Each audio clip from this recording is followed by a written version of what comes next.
Alors bonjour et bienvenue dans cette nouvelle vidéo, c'est Nicolas de la chaîne Mister Dividende. Alors aujourd'hui, je vous propose de passer en revue une société qui s'appelle Main Street Capital, donc qui propose un rendement sur dividende de 6,27%.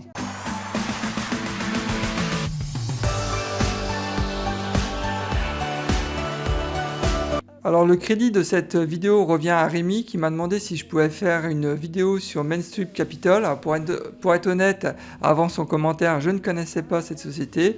Donc merci à Rémi de m'avoir proposé cette idée. Alors Main Street Capital, c'est une société d'investissement donc spécialisée dans la gestion d'actifs. Elle a été créée en 2007, son siège social est à Houston. Alors, il faut savoir que son business model, en fait, il repose sur le rendement de ses investissements. Alors, ça veut dire quoi? Ça veut dire qu'elle génère, en fait, un revenu courant à partir des placements en titres d'emprunt et éventuellement aussi des plus-values qu'elle peut faire sur le capital, donc sur les reventes de business. Ce qui est aussi important de savoir, c'est qu'elle investit principalement dans des sociétés du marché intermédiaire, donc sur des business qui font entre 10 millions et 150 millions de dollars de chiffre d'affaires. Alors en quelques chiffres, faut savoir que le rendement du dividende est de 6,27%, donc rendement quand même relativement élevé. La croissance du dividende cette année a été de 2%. Le titre actuellement se négocie à 39 $. Et enfin, sa capitalisation boursière est de 2,67 milliards de dollars. Alors si on jette un coup d'œil sur le titre, on constate que le rendement actuel du dividende correspond à sa moyenne des 5 dernières années, donc à ce niveau-là, je dirais RAS. Concernant son PER, on constate que le PER actuel de 17 est supérieur à sa moyenne des 5 dernières années, qui était autour de 15. Par contre, le point négatif, c'est que le PER de Main Street est quand même bien supérieur au PER du secteur, donc qui est à 13,5. Alors, concernant la croissance du dividende, on constate que le dividende a augmenté en moyenne de 5% par an pendant les 10 dernières années, que de 3% par an pendant les 5 dernières années, et que ça fait donc 13 ans maintenant que cette société verse un dividende, et ça fait 10 ans qu'il verse un dividende croissant chaque année. Alors concernant la distribution du dividende, il faut savoir que le coupon, c'est un coupon mensuel, donc c'est plutôt très sympathique. C'est comme un salaire en fait, chaque mois vous touchez de l'argent, donc c'est ouais, moi j'adore ça. Le coupon annuel donc est à 2,46% et son coupon mensuel est à 0,21 le titre. Alors si on jette un coup d'œil sur le business, on constate que le chiffre d'affaires augmente de manière progressive depuis 10 ans.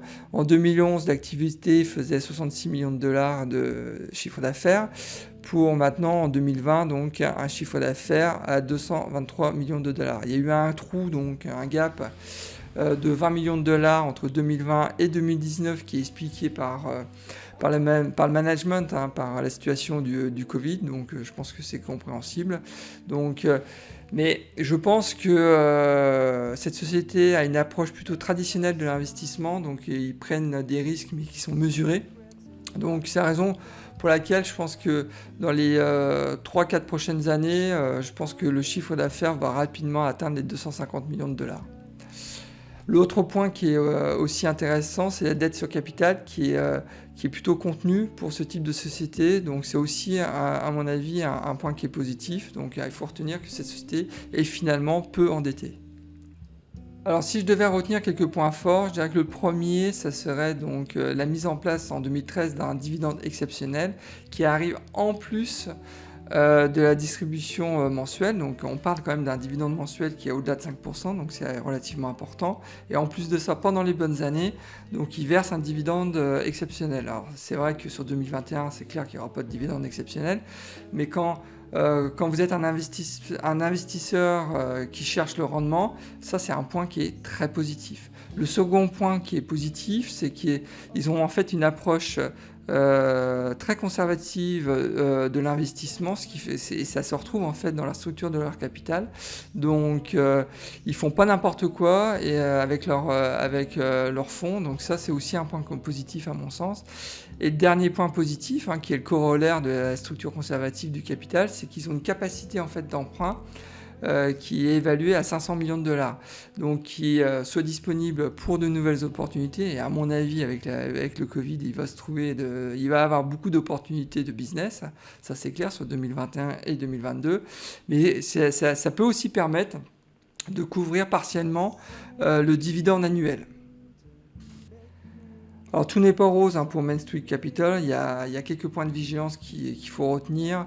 Alors le premier, il faut savoir qu'en 2020, en fait, les revenus sur investissement n'ont pas couvert le montant des dividendes mensuels sur Q3 et Q4. Ça explique aussi le payout important qui a été à 117% sur la fin d'année 2020. Donc qu'est-ce qu'ils ont fait en fait pour payer, pour distribuer les dividendes? Ils ont en fait puisé dans les caisses. Donc attention, là, le business il est en surchauffe quand même.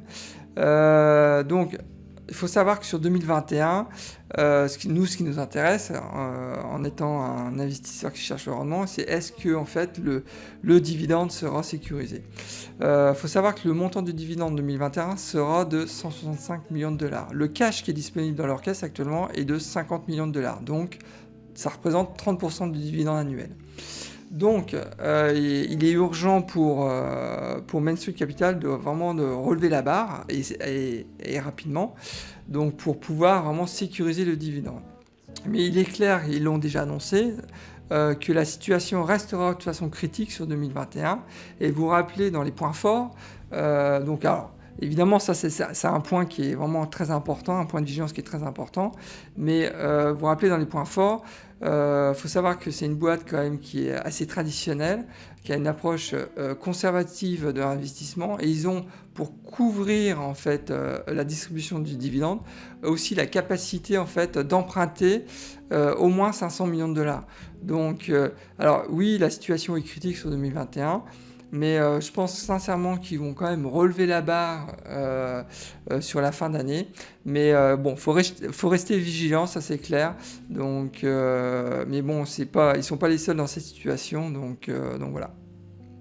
Écoutez, on arrive à la fin de cette vidéo, j'espère qu'elle vous a plu. Alors n'hésitez pas à la liker, à vous inscrire aussi à ma chaîne YouTube si ce n'est pas déjà fait. Et je vous dis à la prochaine vidéo. Merci et surtout bon trade. Au revoir.